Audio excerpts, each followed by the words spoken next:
हो नमस्कार. शंकर स्वामी ब्लॉग मध्ये आपलं सहर्ष स्वागत. गप्पाचा विषय असतो, विषयाचं विषयांतर होतं, माणूस ओघळतो, माणूस पगळतो. विषयांतर कसं घडत राहतं हे शब्दांच्या आणि विषयाच्या अनुषंगानं अशी माणसं, असे बोलणं आणि अशा कथा या रंजक जीवनामध्ये असतात. पहा, माणूस बोलका असतो आणि बोलते पण जगत असतो.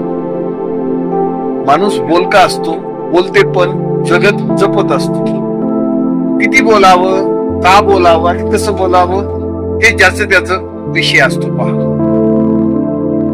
पण अशी अनेक माणसं आपल्याला अनुभवात येतात की ते आयुष्यभर भरपूर बोलले, पण त्यांचा उत्तरार्ध त्या बोलकेपणाचा काय फायदा झाला तर काहीच नाही. तर व्यावहारिक चातुर्य, व्यापारिक दृष्टिकोन, बोलण्याची कला, विक्री व्यवस्थापन आणि त्यातून मिळणारा नफा हा खरोखर फायद्याचा असतो. अशी बोलकी माणसं वस्तू आणि व्यक्तींना मार्केटिंग कलेतून अर्थलाभ आणि अर्थार्थी जीवन यशस्वी कसं करावं हे बोलकेपण खरंच बनिया बनाता है, बनिया बोलता है हे विशेष. सर्वसामान्य माणसं इतरत्र विषयावर बोलतील, काथ्याकूट करतील, राजकारणावर बोलतील, समाजकारणावर बोलतील, कुणाच्या व्यंगावर बोलतील, कुणाच्या स्वभावावर बोलतील, दुःख व्यक्त करतील, कौटुंबिक घराणे सांगतील. यापेक्षा त्यांचं बोलणंच दुसरं काही नसतं. ज्ञानी माणसाचं बोलणं, गुणी माणसाचं बोलणं, तत्ववेश चिंतन करणाऱ्या व्यक्तींचं बोलणं हे मोल पूर्ण असतं. पहा, एखादा व्याख्याता, ज्ञानी, अर्थशास्त्रज्ञ हा ज्या वेळेला बोलतो त्यावेळेला त्याचं मूल्यमापन आणि त्याला किंमत द्यावी लागते आणि त्याच्या बोलण्यात अर्थपूर्ण अर्थविश्वास. मी म्हणलो ना अगोदर, बनिया बोलता है, बनिया सेल करता है. ही सेल्समन्स पॉलिसी ज्यांच्या जीवनामध्ये असते, ज्यांच्या बोलण्यामध्ये असते, ते त्यांचा प्रॉडक्ट मार्केटमध्ये यशस्वी करतात आणि यशस्वी उद्योजक म्हणून त्यांचं नाव, लौकिक आणि कीर्ती गाजली जाते. पहा, सर्वसामान्य माणसं बडबड करतात, व्यर्थ बोलतात,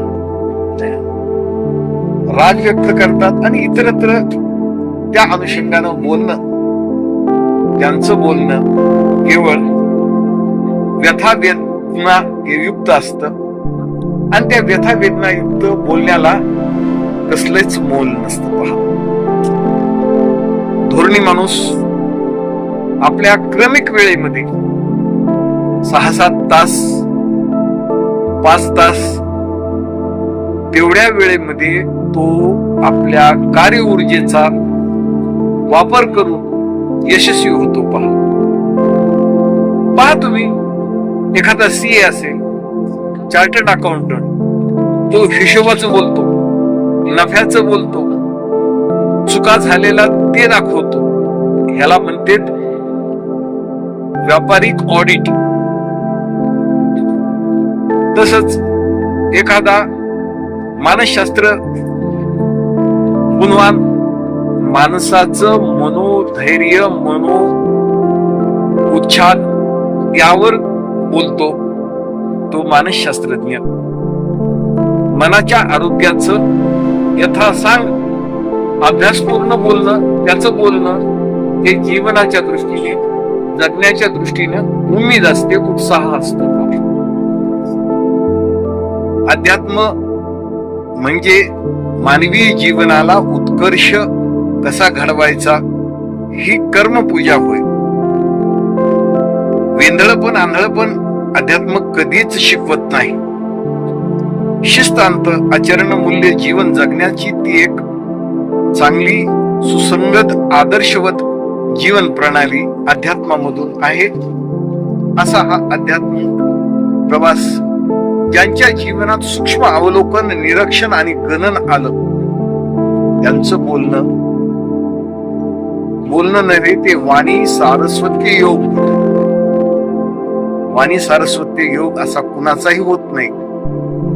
व्यक्त करणारी, बडबड करणारी, नाठाळ विक्षिप्त मनोवृत्तीची माणसं त्यांच्या जीवनामध्ये कधीच वाक कौशल्य येत नाही.